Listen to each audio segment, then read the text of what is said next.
Welcome to the Blooming League of Original Podcasts.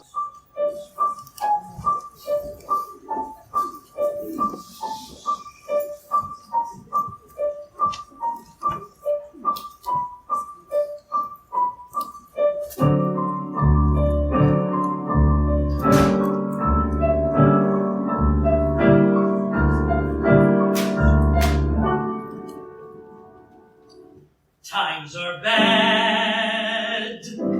Turning on the news makes you scream. Seems as if the whole world's a god-awful dream.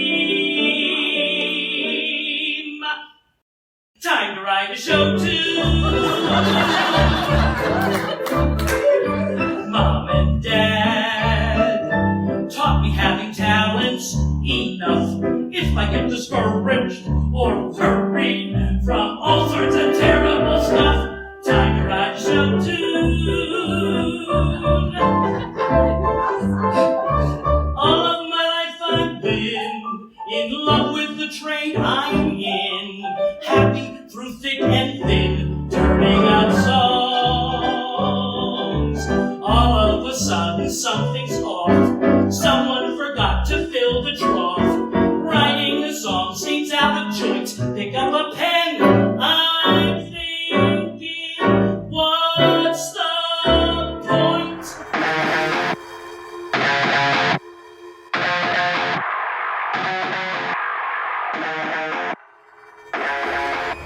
G'day and welcome to an extra timeless edition of Thrash and Treasure, the Torture Chamber musical comedy podcast where we're doting parents to our super talented daughters, Metallica and Musicalica. And speaking of weirdo, I'm Aaron, and I'm joined as usual by the Second City MD, who won't just improv your life, he'll make your clef treble with delight and cure your Saturday night fever. It's Dr. JWags.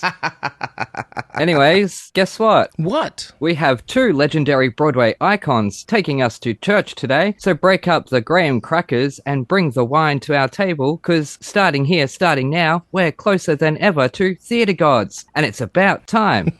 Now let's pray this introduction doesn't backfire so I don't make a fool of myself as we stop time, then turn back the clock from 2025 to 2010, then drive into straight time travel to the class of 44, then jump 14 years ahead to find two people that will become musical sidekicks, and beyond a reasonable doubt will both together and apart create project after project that we love after love, making them the guys of the minute, every minute, since that 60s project where the new faces of 68 cemented their musical love match and kicked off their long-standing collaboration, which saw them take flight across the Manhattan skyline, soaring over the streets of Laredo, sailing like the Pirate Queen into the blue yonder on the big bus in the sky, before we return to Oz with a warm Aussie g'day, along with a farewell my lovely, before Max Dugan returns to the American side of the world and flies like killer bees over the Pacific Ring of Fire with Miss Bird, Miss Potter and Miss Saigon, plus the visiting Mr. Green, cause these misters never missed the mark in mustering misty eyes with mystifying melodies, and they ain't misbehaving even if they've got 4 eyes, 6 guns plus 1 more train to rob. And yes, I mean the taking of Pelham 1, 2, 3. Oh God, you devils, and vice versa. Oh devil, you gods. So as the heavens open up the rear window, let's check out our zodiac before breezing around a short circuit of more iconic shared and individual credits and scale the tallest waterfall from which Humpty has his fall, and because all the king's horses and all the president's men couldn't put the fast-breaking egg who wouldn't die back together again, we instead say night mother and check into Washington Square bed and breakfast for a night on Disco Mountain, because these fellas will churn a bop that anyone can whistle to, then cook eggs just as you like it, and it goes like it goes, and it goes great with coffee, black. But what about today? Well, today, tomorrow, the morning after, we help Norma, Nora, Ray and Nick get back in order and welcome into our torture chamber with a song and dance by Fosse as the story of my life suddenly crosses words with two multi-award-winning geniuses for the conversation that'll have something for Joey, smart people, little Susan Lawrence, the soldier, and his unknown wife, because baby, these guests are big. So without further about time wasting, let us two monkeys shine a spotlight on a disco ball for the incendiary sensations, Richard Maltby Jr. and David Shire. Yay! Hey, welcome to the torture chamber. How's it going? Welcome to the show, gentlemen. Goodness gracious me. That's the most exhausting collection of pure esoterica that I've ever heard. Scroll through memory lane. What an honor. I'm sure you've had much better introductions in your life, but I don't think, no, I cannot say we have. Well, none like that ever. That is very individual. yeah, sure you've worked with people like Barbara. That introduction cannot beat that. Surely. She recorded 6 of our songs, and David conducted Funny Girl for a year. 2 years? 2 years? 1 year in the pit as a pianist, and then I was promoted to a second assistant conductor. Anyway, I wound up conducting about 30 performances. Amazing. And every one was slightly different. Barbara never does anything quite the same. She always is experimenting, even 2 years into the run. You don't see that much anymore, especially not with cookie cutter productions that we have. Well, it keeps you awake. Mm-hmm. Exactly. Richard, I was actually so thrilled to find this out that you made crossword puzzles. I know. Well, you thought was our personal link. Yes. Oh no, I left it over there. I pulled out one of my random ones from 20 years ago, and the first clue I looked at was CTE's back on ... Bass? Back on base. That was literally the first clue I looked at. So I pulled out, yep, I'll use that in the episode, and I've left it across the room, haven't I? I don't often meet people who make crosswords. You know, that's true. We're a small group, particularly English cryptic puzzles. I mean, you know, a small merry band in the United States, but larger than I think, because the people who submit for the monthly puzzle prize, the submissions are all over the country. I think it's like, if there's one person in Wyoming, I got him. I think you're the second person I've ever met, and the first person was randomly at a club in like 2003. Well, some of us enjoy Sudoku. Just wanted to say that. David, do you enjoy Sudoku at all? No, but I'm an addict of spelling bee and Wordle. Awesome. Occasionally, I tack puns and anagrams in the Sunday, which is about as close as I get to Richard's puzzles. But I find all of them an incredible time waster. Well, that's the purpose. That's what they're there for. Yeah. They're called pastimes. Actually, spelling bee, every day my 88-year-old mind turns to oatmeal about 4 o'clock. And the one thing that can make me forget about anything else that's going on in my life is spelling bee. That anywhere from 15 minutes to an hour. It's only about that, which I know is the addiction of the pleasure of crossword puzzles. It's like an anesthetic from life. Mm-hmm. Completely agree. And it is really such a personal honor having you guys on the show, because I made musical theater crosswords that were all about theater. So every time I would sit down and I would put on your song Crossword Puzzle, and I would listen to it 2 or 3 times and just sort of get into that headspace and sort of spell out the Statue of Liberty, which, because of you guys, I put as a full word in a crossword one time. It was a massive crossword that I did, but I had to do it one time because of that song. Did you clue it with She Carries a Torch? Yes, I did. Yes, I did. So I'll have to find it and send it to you. My life is complete, Mark. Well, there you go. And the other thing, David, for you did the film score for one of my all-time favorite movies. Yes. For my whole life, Return to Oz, which I have on DVD. It's all very shiny here.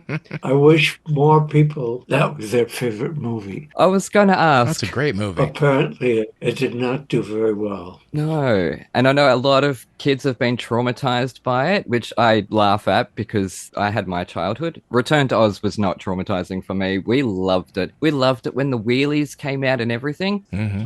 And your score in it is phenomenal, and I love it, and I write to it. One of my favorites. One Yeah. of my favorites. David has actually put together a concert version, sort of like Peter and the Wolf, of Return to Oz, with little fragments of story in the middle and explanations. It's really wonderful. My wife, Dee Dee, is the narrator. Oh, wow. That sounds amazing. Yes, I'm fangirling right now. I've watched that movie so many times. So you've both worked so much in film and in theater. I'm very curious as someone who's starting to get into the ideas of like underscore and how it serves a scene. How do you approach writing an underscore for a film, or like Richard, when you're directing and working in that way? What separates a great underscore from a great song? David? That's a David question. Well, they're really two different things. A song is foreground and underscore is background. So one is supportive and the other is main attraction. I don't know how you can compare them. As far as the difference between movie music and theater music, I always describe it as when you're scoring a movie, you're really in the group of handmaidens to the director or director-writer's vision. You are like a costume designer, you are like a production designer. And when you're doing a musical, those people or theater equivalents are working for you to support your vision. But the dramatic instinct of telling a story and being able to either enhance a story or create a story of your own is really the same impulse. And I've been lucky because my first experience in the theater has been great preparation for scoring movies. And movies have given me a chance to write a kind of music, instrumental music mostly, which has increased my technique for writing musicals. So it's been a very nice pairing. Except I've had to give up so many jobs, movie assignments, because I was working on a musical in New York, and vice versa. A lovely problem to have. Steve Sondheim, our career-long mentor, once said to me, "Why are you wasting all that time in Hollywood when you should be writing musicals, musicals, musicals?" And interestingly enough, I finally sent him the CD of Return to Oz, and he called up a few days later. He said, "Well, now I know what you were doing." Wow. Oh my God. And sometime another illustrious crossword maker. Yes. He was indeed. I took over for him. He introduced the cryptic puzzle to the United States in New York Magazine. And after 2 years, he was going to drop them. And I thought that was terrible. And I asked whether I could take over, and I did. Wow. Okay. I'm still doing it. Are you still doing it? Not for New York Magazine anymore, but for Harper's Magazine. Don't worry, I won't email them and ask for your job. So. Yeah. You're safe. Anyways, speaking of safe, I guess no. Speaking of unsafe, we're going to move on to the metal now. Now, have you gentlemen had much experience with metal, heavy metal, glam metal? No. Were you headbangers in your youth? Well, we wrote a song called I Hear Bells, Yep. and bells are made out of metal. Yep.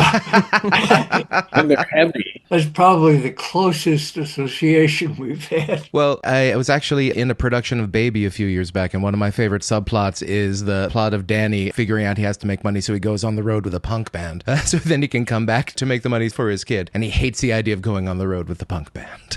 I know. Imagine how good that band was. Punk is more listenable than metal as far as I'm concerned. David, you are welcome on this show anytime. I am team punk, if not team musical. I mean, it's hard enough to hear the lyrics in most rock recordings of any style, but metal, forget it. Yep. Sometimes I don't even know if there are lyrics there. Yes, that's something we go through every week on this show. Yeah. And with the juxtaposition against theatre, where it's very clear and everyone's very articulate and says their T's, there's a big difference there. Oh, yes, absolutely. So if you two could pick your ultimate, most over-the-top rock star rider, what would you put on that rider? Opulent. There's that famous story about, I think it was the Rolling Stones in their rider. They said whole list of things. And then the last thing was, we want a bowl of M&Ms in our dressing room with the green ones not there. Somebody asked why they did that. They said, well, if they took care of that, you could make sure they took care of everything else. And if they didn't care of that, you'd know that they were kind of sloppy about giving us the things we really want. So that doesn't have anything to do with your question, does it? My rider would be, you mean if I were a performer? Yeah. Or if you're just doing a concert, if you're going backstage, would you need the tuned piano, specifically filtered water? What would you need? Puppies. A tuned piano, maybe some water. I never had one offered to me. Nobody ever asked me. That's actually very surprising, I think. To produce a rider, I was lucky enough to get the gig, Richard? Oh, God. I don't know. Golden peacocks running around. Yeah, a driver. Yeah. Yep. A really nice limo and a driver for the entire time that I'm there. There's something really wonderful about that. Yep. It's not quite as good as the private jet. The car and driver is a lot cheaper, but a few times I've been on private jets, and I must say you can develop a taste for that. The beautiful thing about like having the driver and or the private jet, I've never had the private jet, but it clears your mind to focus on whatever you're trying to get ready for the gig. Just keeps your mind open. You don't have to worry about any sort of traffic, parking. The logistics is so much easier when you have the transportation taken care of. Oh, yeah. The car comes out to the plane to pick you. Wow. Life goals. These are life goals for me. A rider is something to ride in, so it's perfectly appropriate. That's it. A rider should be a ride. Yep. Yeah. The most I've had are people holding umbrellas, like a row of people holding umbrellas for us, where we walked from the convention to the bus. It was literally about 10 meters, and there was about 5 or 6 people just lined up with umbrellas for all those celebrities and me and my nephew who were the tag-alongs. Did you just see the 2 documentaries about Billy Joel? No, I haven't seen them yet. Haven't gotten to that one yet. No. Oh, they're fabulous. But, they show it for his legendary Madison Square Garden appearances. He lives on Long Island, and a helicopter picks him up. He's in New York in 15 minutes. He does the concert, and the helicopter flies him back, which I think is a really wonderful rider. Yes. Ride. And we live a little bit up the river from New York, 45 minutes, and I wouldn't mind if we leave at certain hours having a helicopter. As someone who has to take the A train and try to get into Brooklyn 5 days a week, that would be remarkably convenient to be able to get airlifted into work. Wouldn't that be? Yes. You listening producers out there. Anyways, we'll move on to the metal album now. Okay. All right. So for this episode, we are looking at Dream Theater's second album, Images and Words. Now, as always, I try to give a review sort of like, if you like this, this is for you. So if you are looking for synth-heavy, 80s to 90s style prog rock wedded to chugging guitars with some important sounding lyrics, this is the album for you. I will admit, like, the production on this album is utterly pristine. The production from David Prater, who apparently had a very controversial process working on the album with the band. But the instruments sound great. The reverb sounds like a cathedral. And of course, with Dream Theater, you're always going to get excellent, excellent musicianship, especially from guitarist John Petrucci and drummer Mike Portnoy. Now, I generally enjoyed this album, but at times, it just felt like the musicianship was getting in the way of the songwriting. Now, this group tends to wear their influences on their sleeve, and you can tell that they're very influenced by groups like Rush and Iron Maiden with the way they have the complex chord structures and time changes and the incredibly high contra-tenor vocals of James LaBrie. But I think that while they're equal or better than these groups as musicians and as a production, as an album, I think they pale as songwriters. A lot of these songs felt very similar aspect in terms of lyrics, which was hilarious because every member of the band jumped on to write lyrics at various certain points, but it felt like a lot of the songs sounded very similar in terms of the theme. They felt less like songs and more sort of like moods. And I often found that although James LaBrie has a stunning high tenor, the high notes and the time changes of the group distracted me from sort of the story the songs were trying to tell me. That isn't to say that I didn't love a bunch of the songs. Obviously, the big radio hit from the album, Pull Me Under, I remember that from the day, and that song still utterly, utterly slaps. And just the transitions from the beautiful, just wet, vibey guitar sound into the heavy metal chugs. Amazing. I always do enjoy an excellent synthesizer lick, so I thought that this was excellent for anyone who enjoys a bit of keyboard with their rock. But generally, these songs weren't ones that are going to stay with me, with the exceptions of Pull Me Under, Metropolis Part 1, which is just, this song is utterly epic. I just wrote down on my notes, this is utterly brutal to play.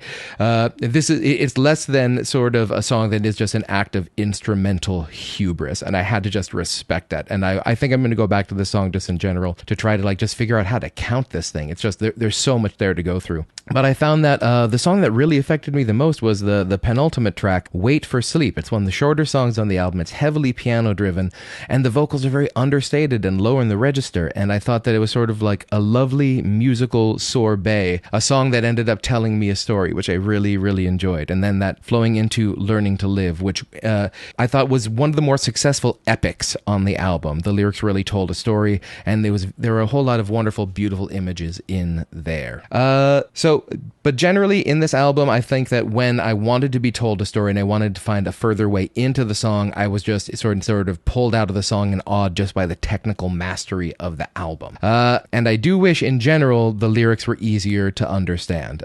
Singer James LaBrie, again, a stunning technical singer, but his vowel choices made it very difficult to hear some of the words, and I'm glad I had the lyrics in front of me because some of them were darn near indecipherable.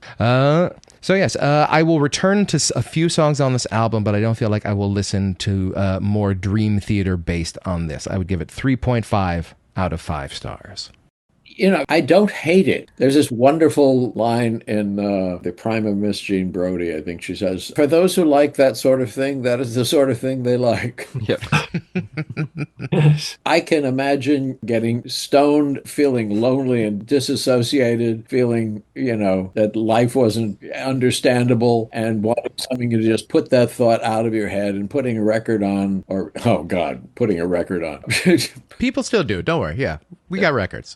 And drowning everything out. For that, I think it's successful. I mean, music speaks to a need. Something satisfies it. Sometimes it's a tune, sometimes it's words, sometimes it's something that just beats the shit out of a drum. It satisfies some kind of need. So, I mean, I have no opinion, good or bad. I tend to gravitate towards anything that has a melody. Some of these records actually have quite elaborate musical substance to them. I just thought of some heavy metal that I like. Yeah. The vibraphone. Does that count as heavy metal? I mean, yes, in a very literal sense, I would imagine that the vibraphone would absolutely count. I could listen to Lionel Hampton all day. I mean, my criticism in general of the album was, I feel that in terms of the storytelling aspect, I really enjoy songs that get me into some sort of headspace and tell me a story. This to me felt more like it was a mood, or it was a tone, a lot of it. And it was it was trying to capture a certain mode of, this is a certain sort of disaffectation, with lyrics that sort of get me in the mood of sky, clouds,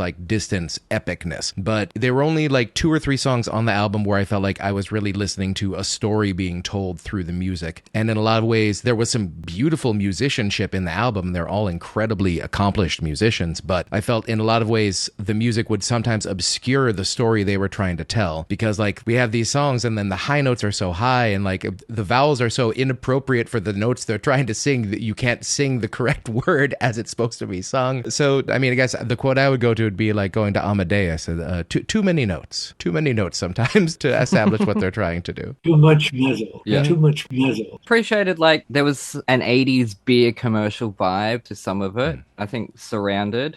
I get what you mean in terms of the feelings and the vibes all the way through it. There was sort of moments. There was a lullaby, which I actually thought was really sweet, kind of dark, but sweet. That was one of my favorite songs. It was a very short piano-based lullaby, and I thought it was really, really beautiful. But then it immediately transformed into an 11.5-minute song with just these very, very intense arpeggios just continually moving on. And I was like, what happened to that lovely story? What happened to going to sleep? Yeah. There was saxophone in there, which was great. I thought some of these compositions were, like you said, quite elaborate, but the transitions, they were so diverse in each song, I thought. Probably comes from the songs being so long as well, which I thought. And the first one just suddenly stops, which I thought was weird. And I'm like, okay, that's obviously... They ran out of notes. That was all they had. They ran out of notes, that's it. But yeah, look, I actually quite enjoyed this album overall as a listen because each song was so different. Nothing was too repetitive, even within those long songs that it dragged on. And sometimes I really desperately want to skip. But I've committed to doing this show, so I have to listen to it. So at least this was a pleasure for me. I gave it a 4 stars. Yeah, for me, like I said in the review, it's one of those things where I felt like the musicianship was A+, but the songwriting was C+. So I felt like the musicianship outshot the songwriting in a lot of the ways. Well, we like it when the songwriting is more important than the musicianship, because you can always get other musicians to perform it or actors. But if the song is no good, that's the song. It was a weird album overall, I thought. An easy listen, I thought, compared to some of them that I've had to put up with lately. But anyways, it looks like we can put Dream Theater to sleep, and we'll be back after an ad break.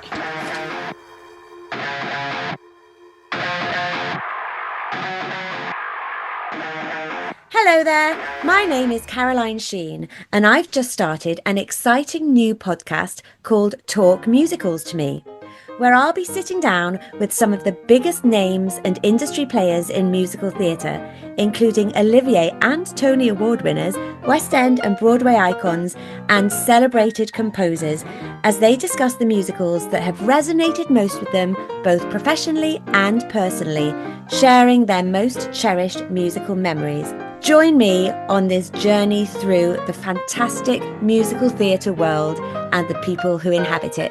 And here is an exclusive sneak peek.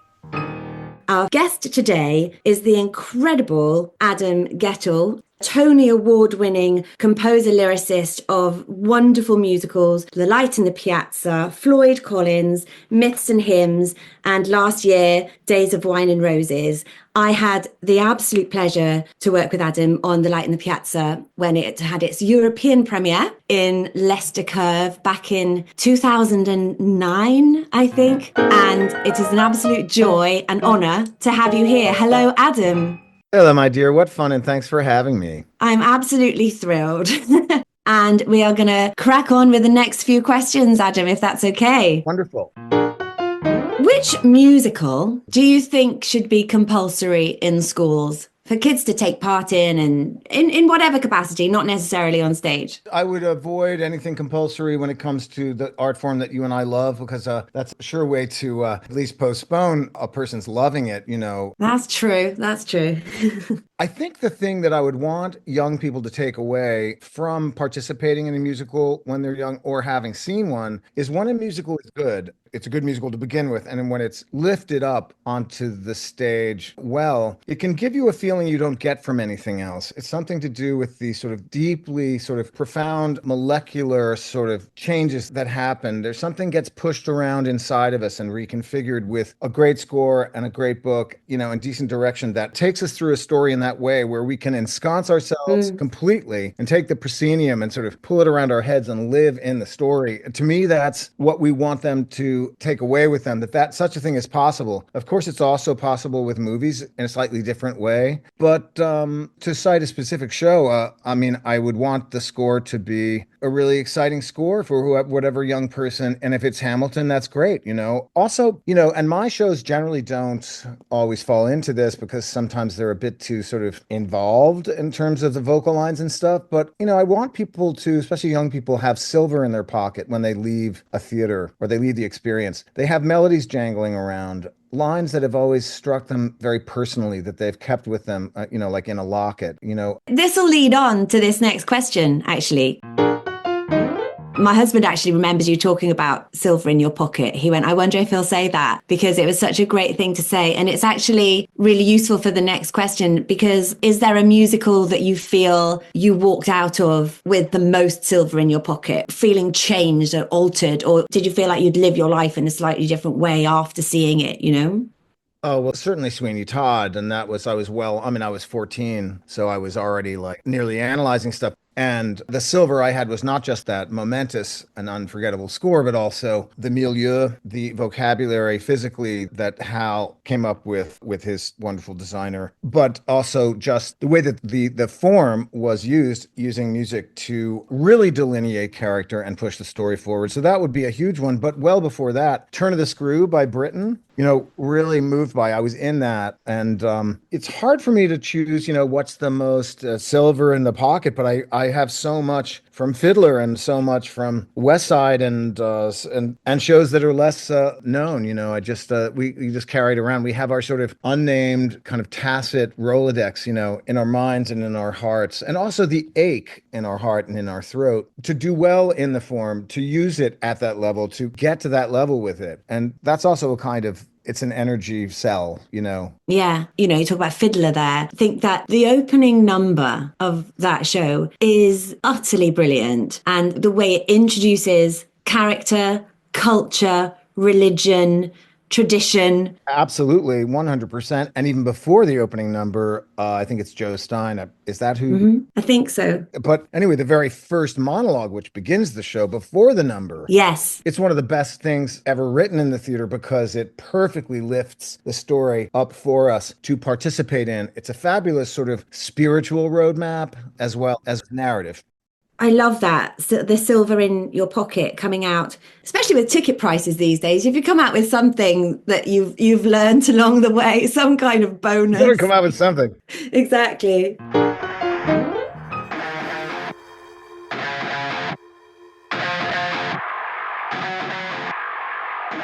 And we're back with Thrash and Treasure. I'm Aaron, that's Mr JWags. Hello. And Colour Me Barbara. We're joined by not one, but two theatre icons, Richard Maltby Jr. and David Shire. Now, if the performing arts had an Olympics for amateur artists, which discipline would you compete at to win gold? Would it be writing a classic song or schmoozing producers? Schmoozing producers is the most pointless thing in the whole world, as you know whatsoever. No, writing a song. Writing a song, of course. If you get an idea and then it pays off in a song, there's a thrill that happens when all the pieces come together. It doesn't always last, but for a certain moment of time, it's the answer to everything. And there's no thrill from schmoozing a producer. Yep. It just leads to waiting around for weeks and weeks to find out whatever happened. Yep. Wonderful. A shout out to all our producer friends out there, of course. We love you guys. We just had Richard Darborn on from Ambassador Theatre Group in the UK. Our first producer on this show, so I actually got to sit down and talk about things like ticket prices. Yes. Oh, my God. Jonathan, you're up. Your musicals express a lot of emotions and inner thoughts. So when was the last time either of you had a real-world musical moment where you got up all in your feelings and you just felt like you had to sing or express that moment in song? Well, usually I also have the song. Yep. Well, going through About Time, it felt like certain moments in this show felt like they came from moments that felt very, very true to the two of you. Like, especially songs like Lunch with Linda felt like this was something that had come from a personal meeting. And What Do I Tell the Children, which was an absolutely stunning piece. That felt like that came from a very deep place of honesty. So are these coming from elements of real life, or are you creating characters and then you're sort of filling in the background of the character? What Do I Tell the Children is a thought that occurs to me all the time. I mean, obviously the horrors of what's happening politically in the United States are monumental and they are all over the place. Yeah. But one that keeps returning is, don't you understand that you're supposed to stand for something? If you base your entire political philosophy on lying, what do you want to tell a child? What does it stand for? Plus the fact that I live in the world of words, it's a complete debasement of language. Words don't mean anything. They mean whatever you toss in and want them to mean at any moment. That's hideous because words have power and beauty and they need to be honored. And so that thought has been coming along for a long time. So when I speak to children, it must be really true. And not just one more pious lie from grown-ups that kids see through. But this dilemma pains my heart more than it should. Do I just tell them to be good?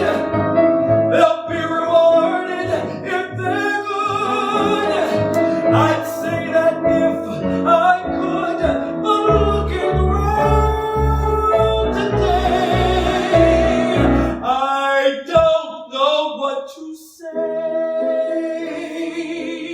This melody was something that David and I had worked on for a show a long time ago, and Dennis Cordell, our musical director, found it in the files, and I couldn't believe that it was such a powerful melody, and the thought of What Do I Tell the Children absolutely fit right into it, and I found myself just saying what was in there. David's melodies are presents to lyric writers because they have sentences in them, they have phrases, they have complete musical thoughts, they don't just sort of ramble on, and the paragraphs in that song, they exactly expressed that thought that was floating floating around. So the thought found its home. When did you start writing that one? I mean, it could have been at any point in the past 12 years, I feel, but when did that song start its genesis? Over the last year. It's relatively recent. But as I said, the music had predated the lyric, but the lyric idea was looking for a home. And when that melody appeared, it was there. I might add that in 63 years of working with Richard, where I've often, why don't we write, something that addresses a political thing or a hot topical issue? He always eschews it. And I was so pleased that he finally wrote a really political song like no other I've ever heard. And I think it's one of his many masterful lyrics, but unique in that it addresses a contemporary issue, but finds the universal in it. Well, I always like to write a song about a subject that everybody feels, but no one has ever expressed. And most of the songs that are real, like Stop Time and What If We Had Loved Like That, and The Story Goes On. The Story Goes On. Mm-hmm. They're all that kind of thing. It's very hard to feel anything in the political wilderness that hasn't been already corrupted or used somewhere. Mm-hmm. This one, because it came from me. And in the midst of all of the cacophony of politics, this one thought seems to be the one that has never been expressed. Hey, don't you realize that you're a role model? Do you really want children to do what you're doing? Do you really think that's what it is? Because basically, you can tell children this is right and this is wrong, and that if you lie, you'll be punished for it. And no, you won't. You'll be president. Mm-hmm. Mm-hmm. You can tell them anything that you want, but they're not stupid. They look out at the world. You can tell them right from wrong, and then they look out there and say, yeah, but, Dad, if you really want to make money, lie through your teeth. For God's sakes, don't tell the truth. And if anybody says you're lying, just deny it and go on and do what you're doing. That's the message we're sending to an entire generation of children. There's no reason to tell the truth. And then it occurred to me that there used to be this great word, which is character. 19th century, early 20th century, the biggest compliment you could pay anyone was that person has character. That means they stand for something. Even if it hurts them, they tell the truth. There is a moral center to their life. They have character. And if you said that person has character, that banker has character, that,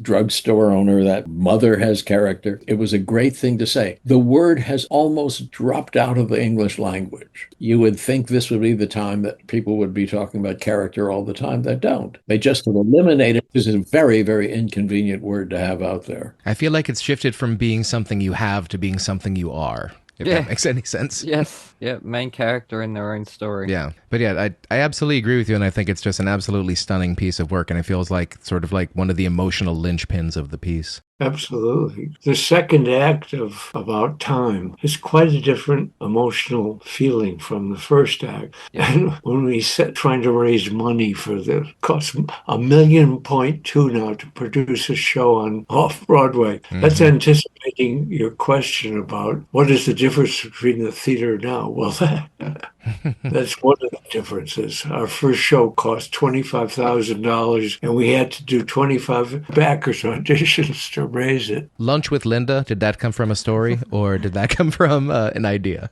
You can't ask that. Sadly, it was an actual experience. Oh my God, brothers.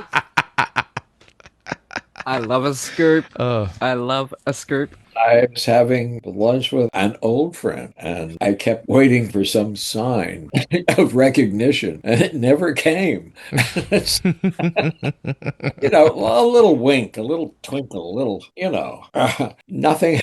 I thought that was really, really funny. But what happened along the way is I told the actors to just fill us in the holes in the song. We just hear a little bit. She's talking all the time, but all we hear a few words like colonoscopy. She turned it into this incredible monologue of medical disasters that her husband has had to live through. It was absolutely a great song. Now, obviously, for the listeners at home, we're talking about Maltby and Shire's brand new final part of your trilogy, starting with Starting Here, Starting Now, Closer Than Ever, and now we have About Time. So it is about time that we finished off this trilogy, and we get to chat with you guys about this and about the development and the recent production at good speed. This is such a thrill for us. It really is. Yeah, it was a real privilege. And for this show and for our listeners. Now, I absolutely loved this. Well, Starting Here, Starting Now, which is all basically songs early in our career and life. So it's basically about young love. Closer Than Ever is 15 years later when you're older and wiser and you realize life is just made up of complexities and things that can't possibly coexist, except they do. And that's what life is. Life is living an absolutely impossible collection of obligations that somehow you maneuver. So that's the second one. And then it occurred to us that time had gone by, and maybe it was time to talk about the things that you experience in the golden age, the third phase of your life. The last of life for which the first was made, as someone would say. Which isn't true. We started doing that, but what struck me is at first it was funny and then it was kind of complicated, but we could write something about how funny things are, like losing your memory, not being able to remember where you put your keys. Or colostomy bags or death. But we scrupulously avoided those things. Yes, truthfully, we weren't writing anything about a colostomy bag. That is true. That's for the metal bands to sing about. No, you used to say, let's avoid any of those things and talk about the positive aspects of old age. Somewhere in the writing, if you're writing from anything that's sort of sincere, that is real, you're writing your real emotion, no matter what the joke is, there's always an elephant sitting on the coffee table in the middle of your room, which is life is finite. It's going to end. It could end next week or 2 years from now or 3 decades from now, but it will come. And since that thought occurs to you, you can't totally kind of conceal it. That was the reason we wrote the whole last number in the show called Saying Goodbye. It came from a real observation, again, a woman friend was talking about her friend, and this guy had, terminal disease and decided to call all his old girlfriends, and then was astonished at the changes that each one of them had experienced. They were not the same person at all. That just struck us as a really funny idea. That's also very touching because it's something that this protagonist is doing, knowing that his finite life is going to become finite. Hello? Susan? So I told her. Dan, I am so sorry. No, I just want to know, how are you? Me? I'm so happy, Dan. Who'd expect this? That someone my age could discover such bliss. I ditched New York, bought a condo in Maine. I'm living in paradise with my wife, Jane. What? Yes, I know. It astonished me too. The change that I'm going through. I'm learning to sew, play golf, and bridge. I'm someone I never knew. And there's one more thing that's worth speaking of. What's that? Oh, Dan, I have fallen in love. In love with Jane. No, someone new. Joanne has a condo, it's right across the lot. She's startling, she's brilliant, she's funny, she's hot. What, Jane? Jane is happy for me. I am not. But it led to another revelation, which is those nutcases, those weird people, but aren't they your favorite people? They're the most interesting. Welcome to Thrash and Treasure. They are the treasures, these weird people living, and how strange and wonderful it is that those people should exist and they color your life and they allow you to be strange and wonderful too. And it led to the line which took me by surprise, but the guy says, "Oh, people, weird people, I just can't make fun of you. Loony, ridiculous, I love every one of you." I see that my search had a message to it. My life is the people who have wandered through it. Each one a gift, so bizarre, so exquisite. Oh, life, I'm so glad I dropped in for a visit, because that's sort of where the song, when all is said and done, and you want to add up your life to something else, it's really you've been given this incredible gift to drop in for a visit for a period of time, and that's the miracle that we live with. And that gave a kind of an emotional weight to the show that the subject certainly has. People of an age who have come to see the show usually come to us at the end end of the show with tears in their eyes. So they're so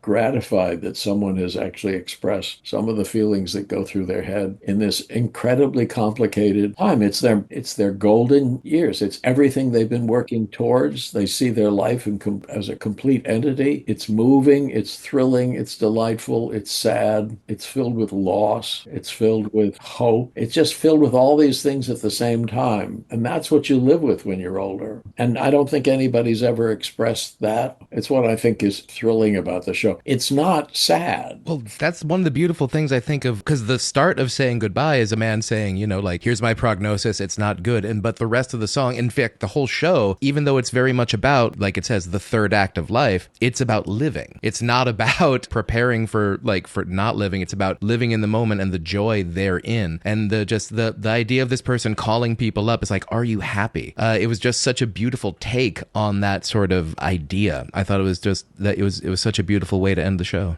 I mean, you have to laugh. The only thing that saves you is that you have to laugh. Yeah, on a certain level, life is a joke played on you. Yes, I keep saying this. It's a farce. This world is a complete farce. Yes, it totally is. Somehow they decided these two cells would go together and produce you, Aaron. And you're going to be around for a while, and then you're not. So what do you do about that? If that isn't a joke, I don't know what it is. I know. It's just, the more I think about it, the more I dive into that, and then society, how we've become. It's a question later on, but I'm going to bring it up now. This also was the first of your shows where I felt the characters were affected by the wider world and not just their community or their enclosed community or the characters on the stage. So that really, what you spoke about before in terms of the politics and what's going on, that really showed through. So that was an absolute success on that part. The highlights for me were smart people, because I'm not the smartest person, but I find myself more and more every day gravitating towards the smartest people I can find, just so I feel safe considering the world we're in. Are they all Jewish? No, just on a surface level, just based on the title, basically. But the song was great. The song was hilarious. I grew up in Scarsdale where everyone was smart, and so I never thought smart people were some kind of breed apart. In fact, all through high school, if you asked me, I would say smart people make up half the USA. I wasn't raised religious, my religion was just brains. When writing, I take pains to pull some people's chains. But closet anti-Semites, though they seem red, white, and bluish, if you make them uncomfortable, then they decide you're smart people. Kind of unfair. Here's prejudice so subtle, you can swear it isn't there, and yet it's there. I swear it's there, and since it's there, what should I do? Smart People was such a great song. that song had me rolling. Fantastic and done. Again, real life produces truth that's more interesting than anything that I could make up. Lynn Wintersteller, who was in the original cast of Closer Than Ever, I asked her to be in this show. She's in the age bracket now and also has a totally perfect voice. She still has the high notes. She still has an absolutely flawless tone. A lot of people lose their voices, at this point. She has it. She told me that story. I'm singing my usual audition song, and I'm vexed. The casting guy's there, and I swear he is sending a text. I finish. He doesn't look up. He just says, "Thank you, next." And I think, really? After my whole career to be treated this way, it's deplorable. I've auditioned for Wicked 10 times. I'm still not Madamorable, which is barely a part. 13 minutes on stage, and what's horrible is I think, really? I walk out the door feeling worse than I felt in years, and walk into a pole out. 'Cause my eyes are blurred up with tears. And I say done. I'm done.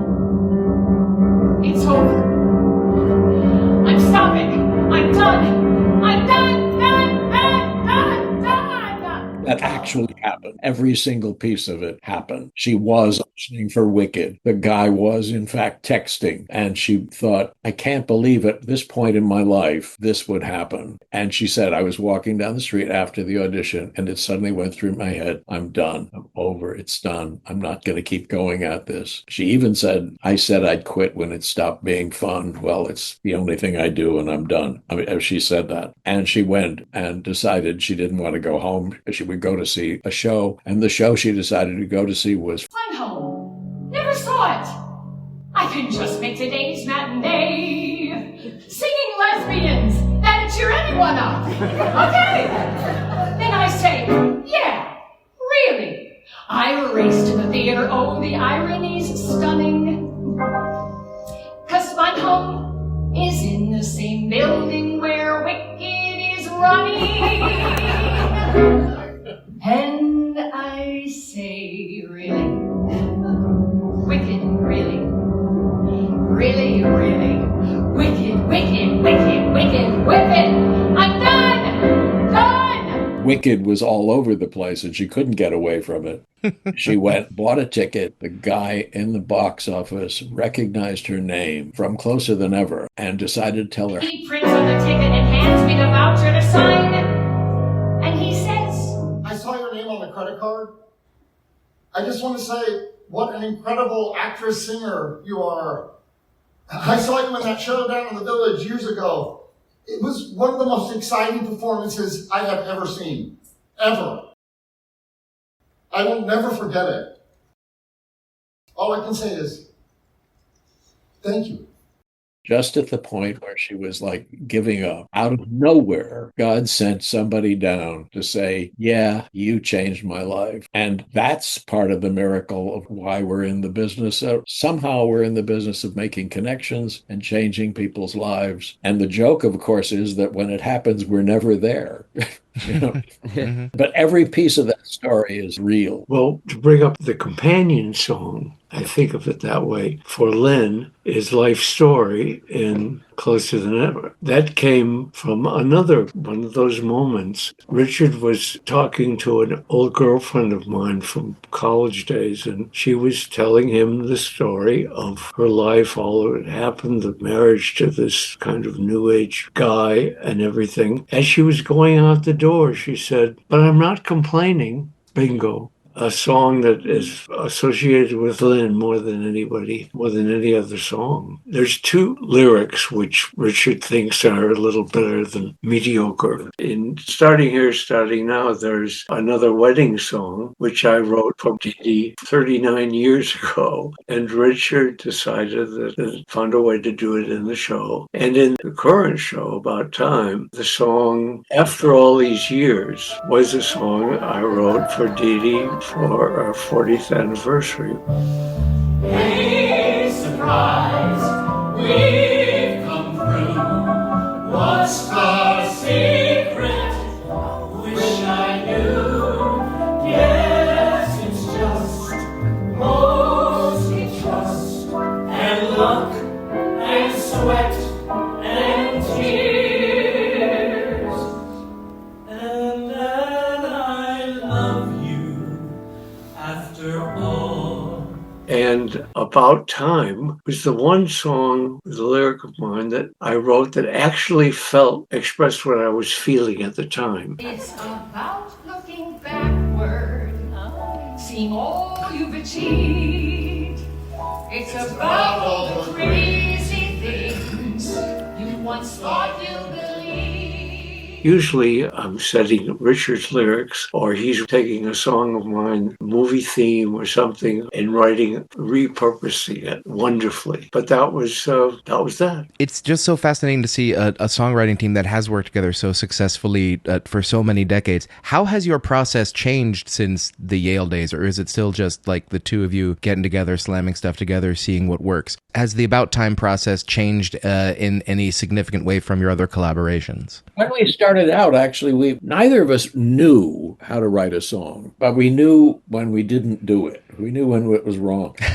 Yes. If we Yes. had an idea for a song, sometimes I'd write a phrase or something or a stanza, but usually that didn't inspire David. And usually after failing that way, David would do something melodically that was really thrilling and was actually completely surprising. But then we would work over the music. We would go over and discuss whether the notes should go up or down here, and we were sort of crafting the music together. And then I would go off and try to write the lyric. But the thing that we were crafting was the voice speaking, the voice that was inside the melody. So the changes were not just the note should go here instead of there. It was about making the melody inherently already have the dialogue in it. Yeah. Then it was just a matter of sort of busy work to go and make all the lines work. But usually the melody had the thought in it. And we used to do that a lot. We haven't done that in a very long time because David just automatically writes melodies that are so interesting and quirky that they have language in them. As in, what do I tell the children? The language was in the melody. Yeah. And Miss Bird. There are songs like Dawn, crafted the old way. I mean, it had the basic idea, but there was a lot of back and forth in that. Yeah.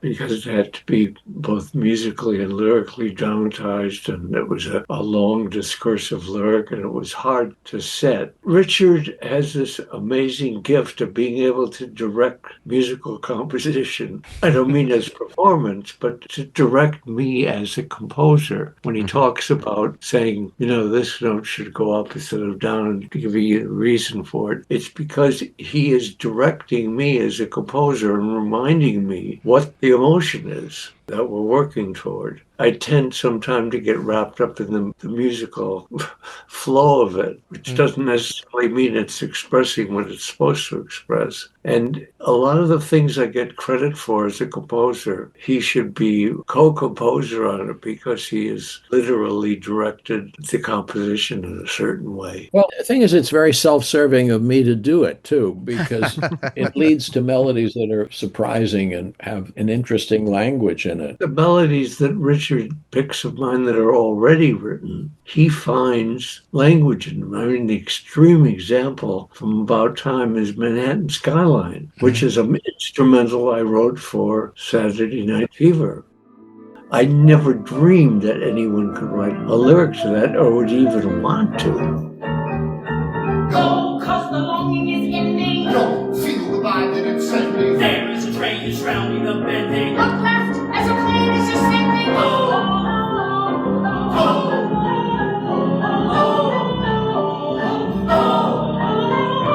There they are, the lights of New York City, rising in my sights. It's New York City. All the towering heights of New York City, rising up, and they're mine to climb. Moving on the stage now near the highlight. Flipping out the page with my first byline. It's mine. Dennis Cordell, our musical director, and his wife made a four-hand piano version, the two of them sitting side by side at the piano. And it was thrilling. And I wouldn't have wanted to set the full orchestra version, but hearing that four-handed version with just the two of them, it felt like it needed words. But interesting, right near that in the second act is a song called I'm There, which is a melody of David's, but it's a melody that I can't imagine anybody else but David would write. Look here, I'm there. I dreamed I'd see the Taj Mahal. I'm there. Rode a camel out to the pyramids, saw the Parthenon at dawn. But tell me there's a ruined church somewhere off the Autobahn. Well, I do not care. Just tell me where. I'm there. It has this lovely melody to it, and then it gets to the end, and then it goes into a completely different place to end. It goes into a completely different harmony. The town, the sky,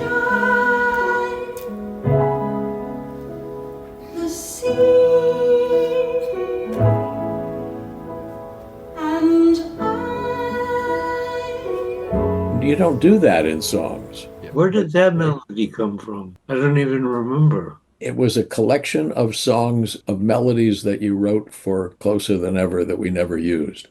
He's a great repurposer. Yeah. And it's so easy to write a song that I've already written. That's true. I don't have to do anything. I just sit there and enjoy it. Well, I'll tell you. Okay, here's the secret of David. David is who is a Phi Beta Kappa from Yale, and he likes to believe that his brain controls his art and his composing. The truth is, it doesn't. The truth is that when he is locked into a place, a character, a storyline, or something like that, the writer part of him, the instinctive part of him, takes over, and out comes something that surprises him as much as it surprises anybody else. And he still believes that his controlling part of his brain controlled the melody, and it's not true. Not so much anymore. Not so much anymore. With age, I have come to accept that those moments are gifts, and that some of my best music is written when the left brain turns off or allows the right brain, which is like the little kid in the back of the classroom who's trying to say something, and all these smart people are not giving him or her a chance.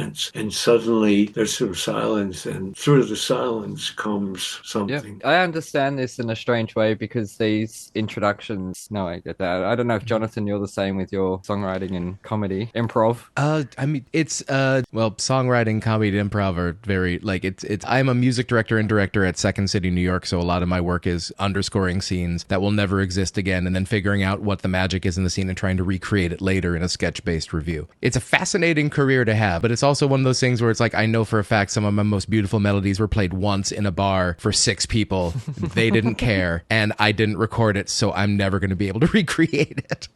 Oh, it's true for us too. Some of our most wonderful songs have been played for 6 people in a bar and never heard again. Well, that helps. Thank you so much. Please, if either of you gentlemen want to come out to Second City, New York, it's on me. Where is Second City, New York? It's in Williamsburg, Brooklyn, just over the river. It's the first stop off the L train once you leave Manhattan.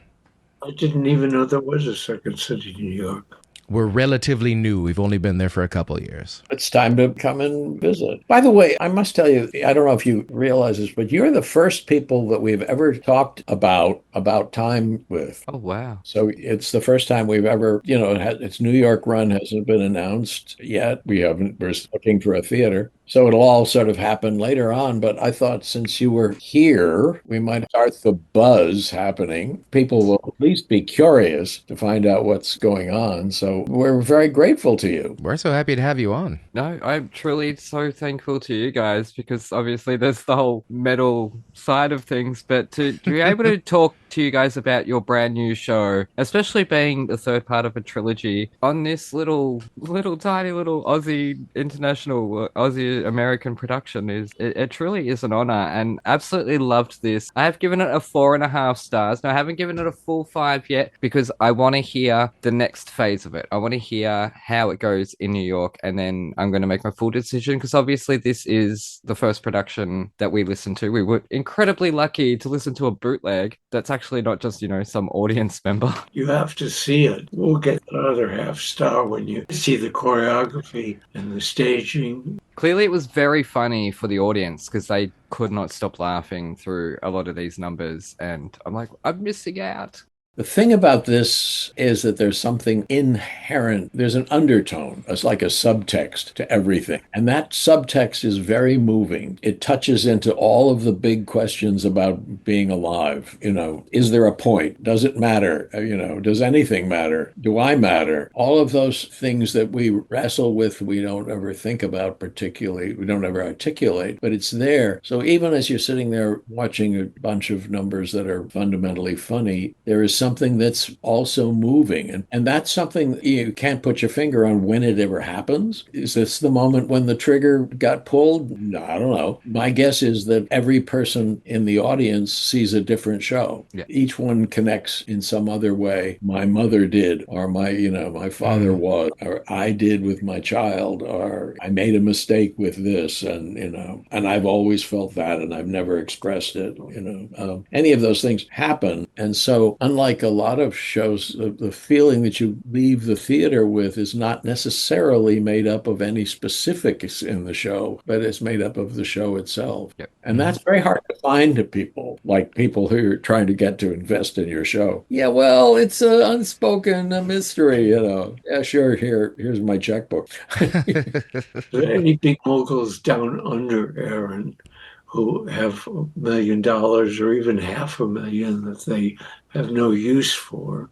Let us know. Yeah.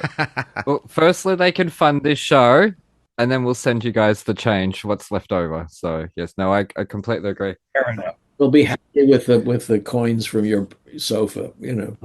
Yeah, that's all right.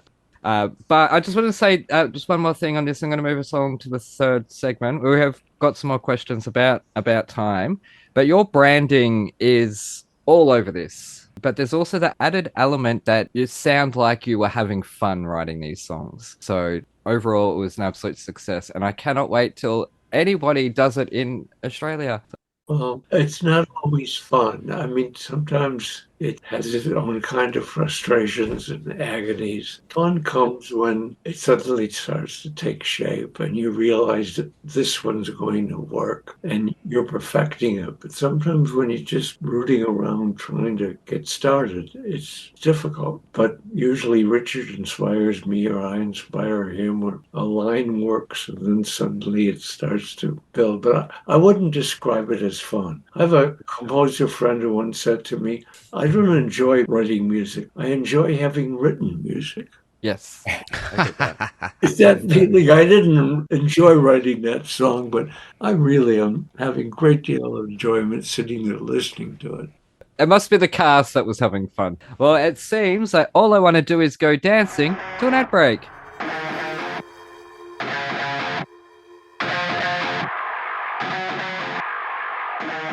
G'day, listeners. Aaron here.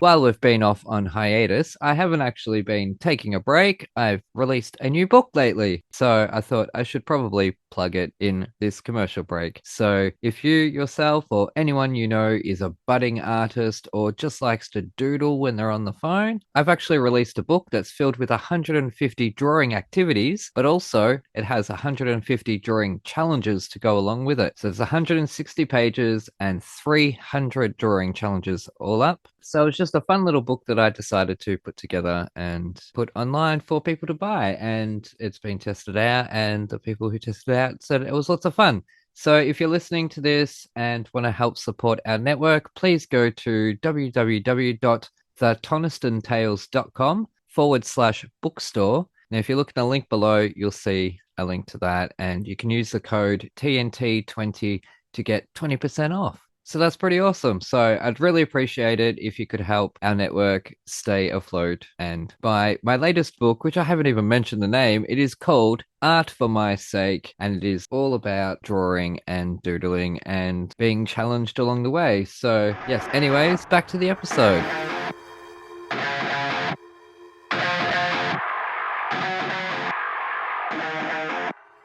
We're back with Thrash and Treasure. I'm Aaron, that's Jonathan, and we're sitting here doing the Sunday Times crossword puzzle with the Richard Maltby Jr. and David Shire. Now, you both do lots of things incredibly well, intimidatingly well, but what's one normal, everyday thing which you're terrible at that everybody else does perfectly well? Dealing with budgets and economic things, household things. Luckily, my wife, Dee Dee, is very good at it. And seems to, if not enjoyed doing it, just rolls off. But I find as I've gotten older and older, I have less ability and patience to deal with this stuff, everything from electric bills to royalty statements and that stuff. So your 7-cent checks? The 7-cent checks, yes. Yes. Those are the big ones. Yeah, exactly. What is Richard's thing that he can't deal? Organization. Yep. Really? I am organized inside, just getting through my desk is a mess. Oh, you seen behind me? Oh, yeah. No, but your output is not a mess. No, your work is organized. But that's because while I'm organized in that work, everything else has gone to shit. So, yes. totally feel so. This is an artist thing. I think this is an artist thing, and I think we all need to embrace we can all be messy and disorganized. It's true. So the first two parts of your trilogy are two of the most popular original reviews of the past 50 years. In your opinion, what makes for a compelling review? How do you go about making that song order, the structure, the connective tissue work to bring a greater sense of some of its parts of the song cycle? And why do you think perhaps the original song cycle has become less popular on Broadway in recent years? The last part of that is maybe easier to discuss. The story form has become more powerful than anything else. And television used to sort of take the place of it. You could, the variety TV show, which was a grab bag of things that filled an hour. You'll notice they're not there anymore. They're replaced by stunt events. The best singer, the best dancer, the best acrobat, the best beautiful man and woman. The person who could lose the most weight. Those sorts of things have taken the place of seeing the small thing. The thing about our shows is that they all began with what we had around. You know, we had written a whole bunch of songs by the time. For shows that never got done. Some didn't get on, some closed out of town, some were successes, but not in New York. There's an awful lot of stuff that we had written, but not too many people knew what we wrote. We had written the Streisand songs. We had written songs for a revue in New York called Graham Crackers, and that's where Crossword Puzzle came from. So Lynn Meadow, who was the head of the Manhattan Theater Club, said, well, why don't you just take your songs and put them together in an evening that would be, because we have this bar, this cabaret bar that we need to put something in. And why not, but wouldn't all your songs do something? That sounded like a terrible idea because so many of the songs were connected with shows that hadn't been successful or hadn't been produced. But we decided to do it, and we put the songs together, and lo and behold, there was something inside of them all that was our voice that made them sort of hold together. There was a point of view somehow in them. So we added more songs, which were new at the time, things like I Don't Remember Christmas, and songs that were adapted from other shows. I Don't Believe It, which was written for a show called Love Match, which is about Queen Victoria, but we changed it into a story about friends in modern life. At any rate, we did that and discovered that there was a voice inside of it, these songs, that if you put them together, they did have a unity to them in that they were all from us, from our particular music and lyrical style. The same thing happened like years later. I had a file that I called the Urban File, which was people telling me stories that I thought were interesting and worth making into songs. And I kept putting these ideas into this file, and every now and then I'd take one out and do a little work on it.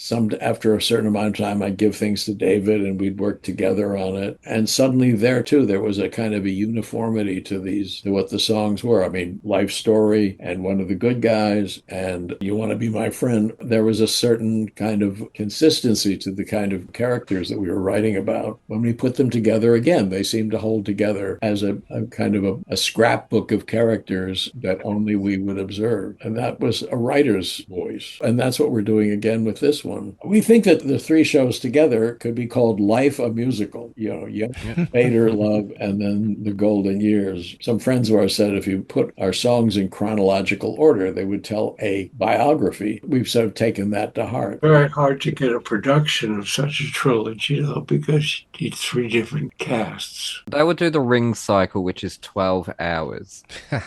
Someone will have something, surely. Yeah, but it's the same gods and goddesses and weirdos and dwarves.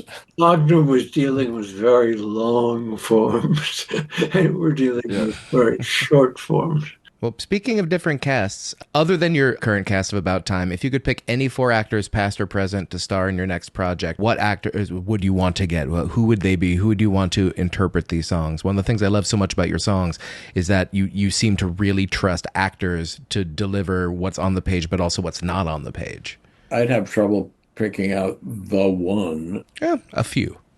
Bernadette was a thrill. Audra McDonald. Mostly they're Mandy Patinkin, Kelly O'Hara. People who are actor-singers who can inhabit a story, turn a song, the singing of a song into a full-fledged one-act play. Yeah. And we've been lucky with, the thing about New York City is it's jammed with people who actually do this. Mm-hmm. We were going to do this show out of the limelight, so we weren't looking for big names. You know, Dan Jenkins, who was the lead in Big for us, Gretchen Cryer, who was in earlier versions of the show, was in a show that we wrote at Yale. Lynn Wintersteller, who was in Closer Than Ever. Eddie Corbush, who was in a show called The Country Wife, an adaptation of the Restoration comedy. These are just wonderfully talented people who can tell a story, if that's what you really want. And of course, actors tend to love being in our shows because they get a chance to do material like that. They're not trapped in just the boundaries of the specific character they might be in a book musical. If Lynn got Madame Morrible, I mean, she's only on stage for 13 minutes, and you don't get a chance to do much, get a chance to go on stage, say your lines, and get off. We give the actors something to do. If they're in our show, they have something to do. Well, how do you both individually define star quality when it walks into a room, besides me, of course?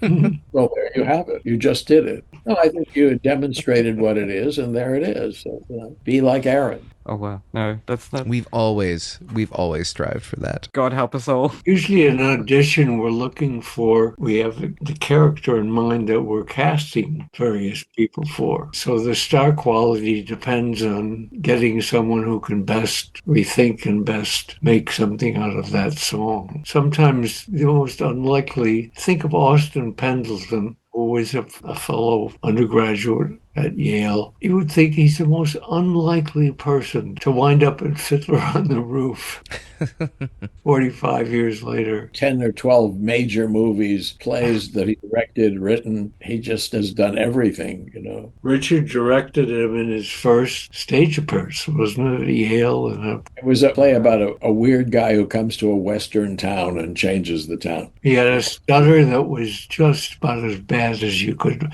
but in doing something he memorized, he didn't have that problem of having to worry about what he was going to say. So he never stutters on stage. It's kind of amazing. Oddly, I think Austin and I share the same agent. If you could bring any piece of pre-existing intellectual property to the stage, what would it be? And what movie or TV show do you hope never, ever gets adapted into a musical? I wish we had done Ragtime. We auditioned for it. We wrote 2 songs for it. And I think Lynn and Stephen did a wonderful job on it. But I think we would have too. That's the kind of rich property that I wish we would get. So what movie or TV show do you hope never gets turned into a musical? Like you never have to go to that opening night. The Greatest Weight Loss. What's that show called? Oh, The Biggest Loser. The Biggest Loser. The Biggest Loser. Yeah, it would be a hard one to cast. And also, you'd have to get people who look 300 pounds in Act 1 and wound up being 150 pounds in Act 2, which could be a problem. I think that's why God made fat suits. Yes.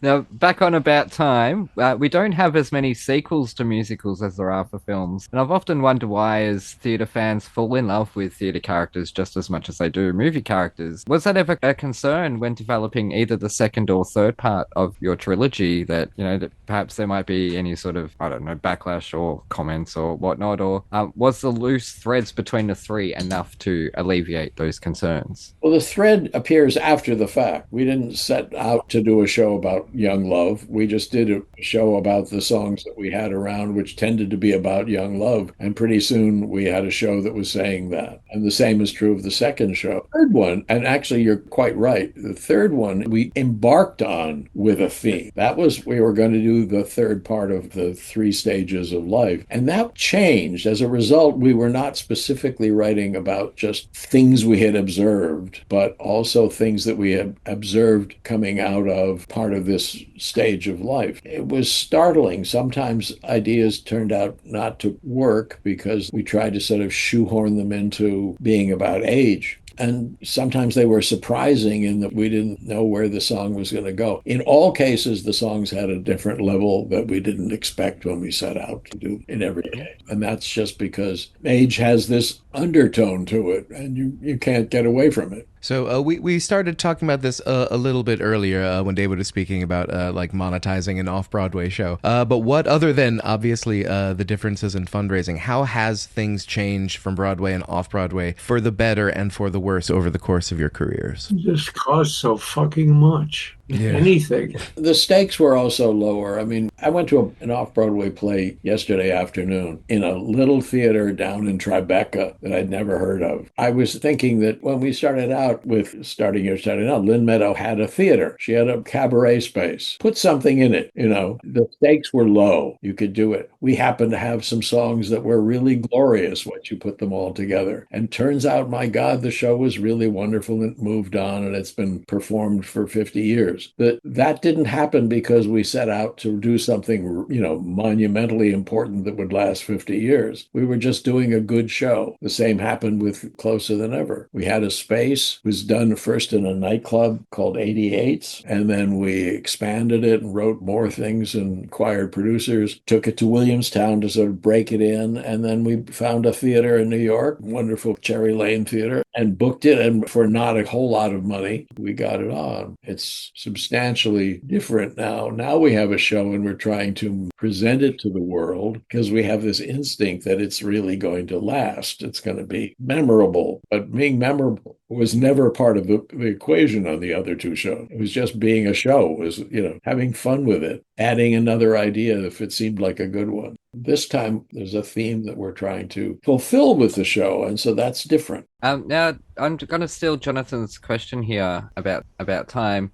In terms of being a song cycle and these being standalone songs but also work together, is there any upcoming composer lyricist teams that you've had your eyes and ears on? And what advice would you give them when writing a great standalone theatre song? Because we've kind of noticed here on TNT that it has been a while since there's been a hit theatre song on the radio that really sold the show and got bums on seats. Well, the last was the whole score of Hamilton. I mean, it hit people across the country. And across the world. I had grandchildren who were memorizing the score at 8 and 9. That is the sort of thing that happened when South Pacific opened. Everybody was singing those songs. You know, there are some really talented people out there. The guys I've been championing for a long time just wrote Maybe Happy Endings, and they are wonderful, wonderful writers who don't try to imitate other shows. I mean, the big trap is that the shows that get on are the shows that dumb people think are going to be hits. So Smash is going to be a hit, and Death Becomes Her, and that actually is turning into a hit. The Tony Curtis. Some Like It Hot. Everybody is sure these shows are going to work, and they rarely do. When they do because somehow they invented a new version of the show, like The Outsiders, which I think is a really wonderful show. The shows that people throw money at are the ones that have something pre-sold about them. Like Pig. And at the same time, they are not necessarily shows that ought to be made into musicals. Fully agree. Though I would totally love to see Return to Oz turned into a musical. I tell you that. Yeah. Now, once upon a time, Broadway was producing star vehicles for comedic women, including David yourself working on Funny Girl, but it seems that's wavered in the past maybe 20, 30 years in favor of two comedic leads, and they're mostly male. How do we bring back the funny lady star vehicle? When there's a funny lady that wants to be, that somebody wants to create a show for, I think it works the other way around. It's impossible to create a star vehicle for star you're then going to cast. But you answered your own question. Death Becomes Her as two funny ladies. Yeah. But it's two, not a... And the only reason to see the show is that, well, except for the people who love the movie and want to see it no matter what. But it's two bitchy queens going at each other. It's hard to find anything that's more fun than that. Sure. No, I agree with that. I just feel like once upon a time we had the Mama Roses, we had Mame, we had these strong, powerful, comedic female roles that were written for...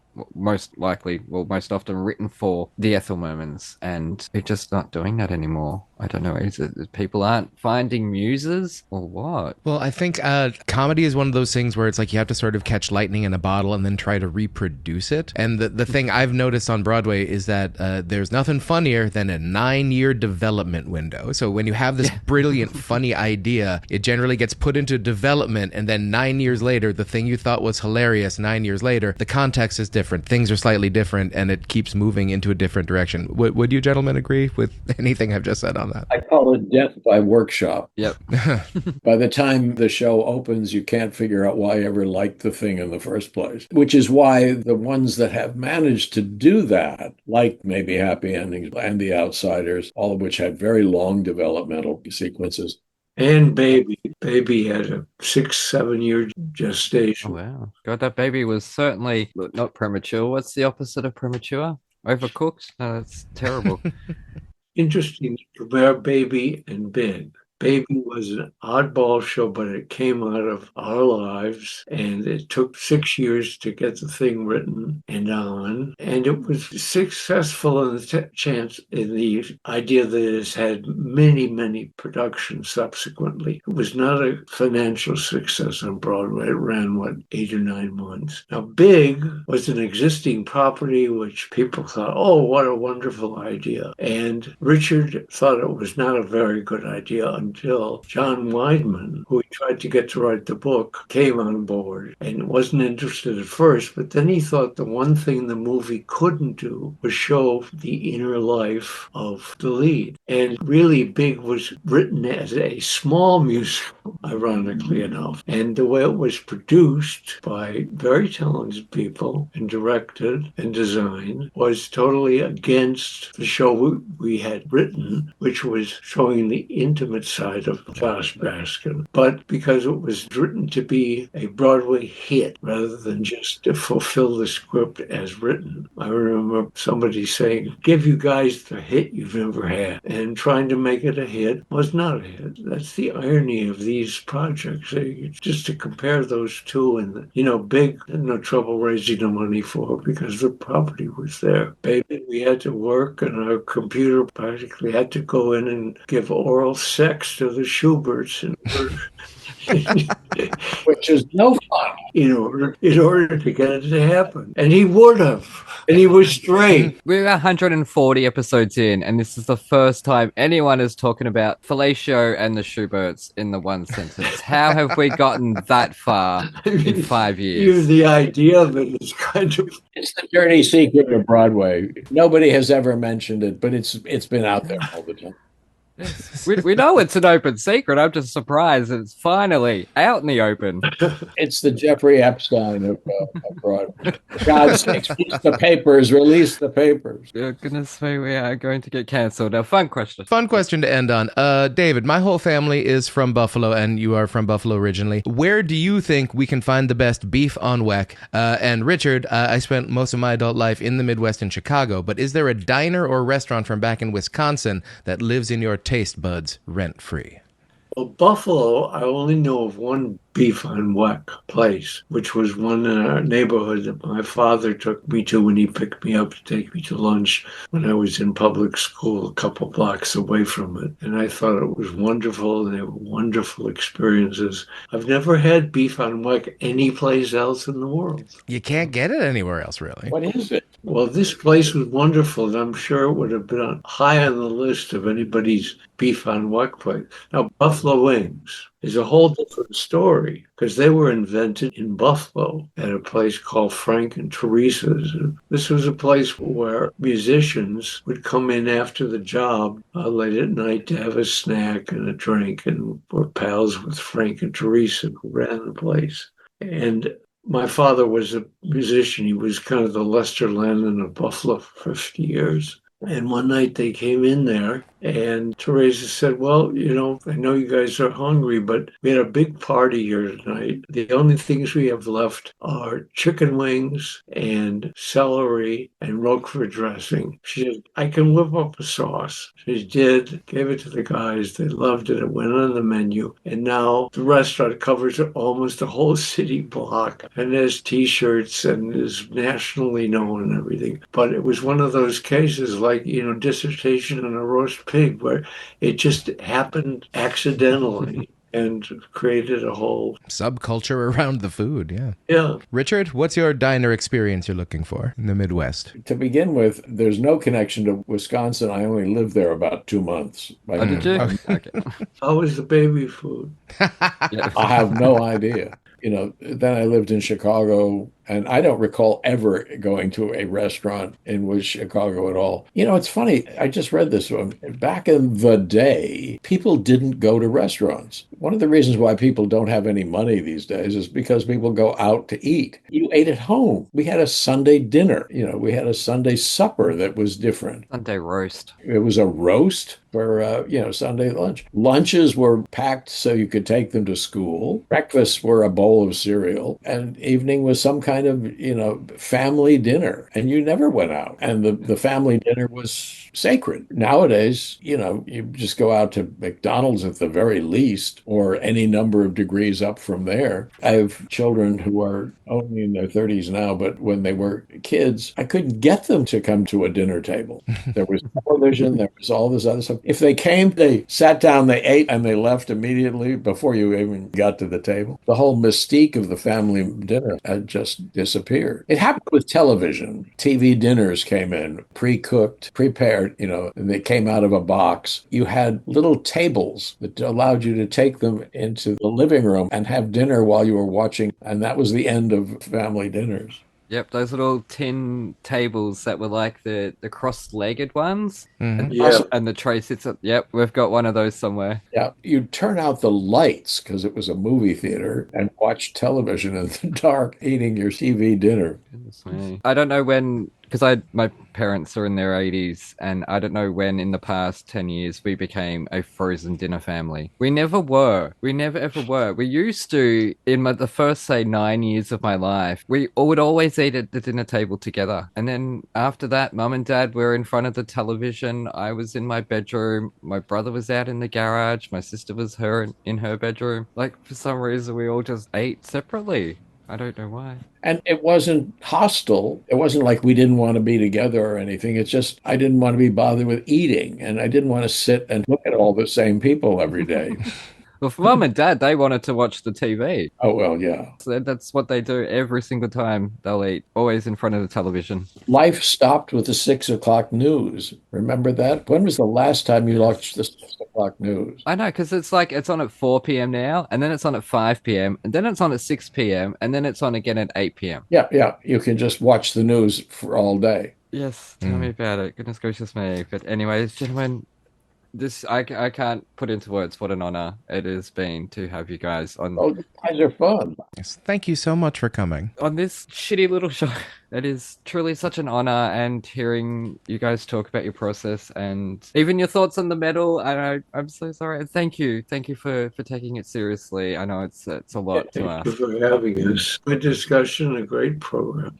You'll want to pay us when the show opens and we need publicity. So there you go. Yes, no, I will be honestly not bullshitting, David. This movie, Return to Oz, is one of my absolute favorites. People will say to me all the time, "Oh, that traumatized me as a kid," and I'm like, "You absolute wuss." My brother and sister were showing me like Freddy Krueger movies as a 3 or 4-year-old. Return to Oz was not scary. I know Walter Murch, who directed it and co-wrote it, is a close friend of mine, just published a wonderful book called Suddenly Something Clicked, which discusses a lot of the movies he edited. And there's a chapter on what he went through to get this movie on. He was fired and rehired a week later when Francis Coppola and George Lucas came up and Lucas said, Walter is perfectly capable of doing this movie, and I'll make you an offer you can't refuse. If you can't finish it, I'll finish it for you. So Walter was rehired, and he says in the course of the chapter that contemporary kids say, what's scary about that movie? Yeah.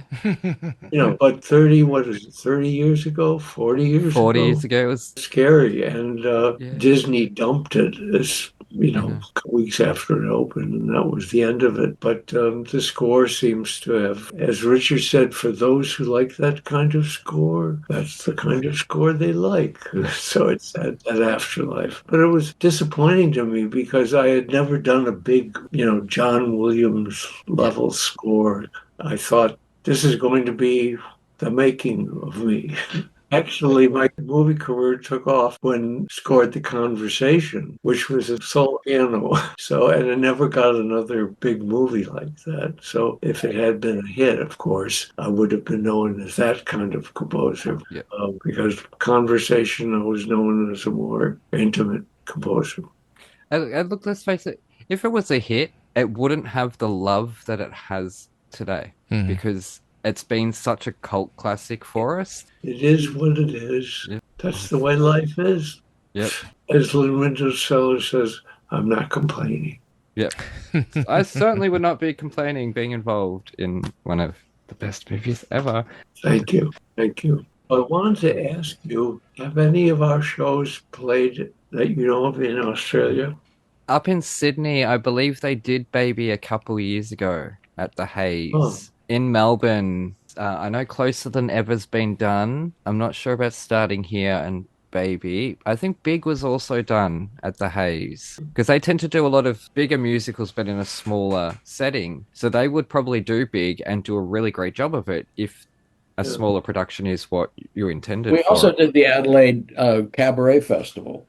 That was my one trip to Australia. Yep. However, in 1998 or 1999, my theatre class, because I mentioned to you in email, my acting teacher introduced me to your music. Now, in our cabaret shows when we were teenagers, we did One Step and Miss Bird and Crossword Puzzle, which was actually how I learnt them, was by us kids doing them. I don't think we paid for the rights or royalties. I'm so sorry. It wasn't me. I was a child. It was my acting teacher. But yeah, so that's how I came across them, was we were given them as kids to perform. So always stuck around and been a soundtrack to my life ever since. So truly. That's good to know. This is such an honor. But yes, anyways, we'll let you guys go because I know Jonathan's got to work and 5 a.m. for me. Yes, get some sleep. Yes. Get some sleep. I have to put the bins out. It's Tuesday morning. I have to go put the bloody bins out. Goodness gracious me, it never ends. Tuesday morning. Yes. Oh, that's right. Yes, we're in the future. We're still dealing with Monday here. Yes. No,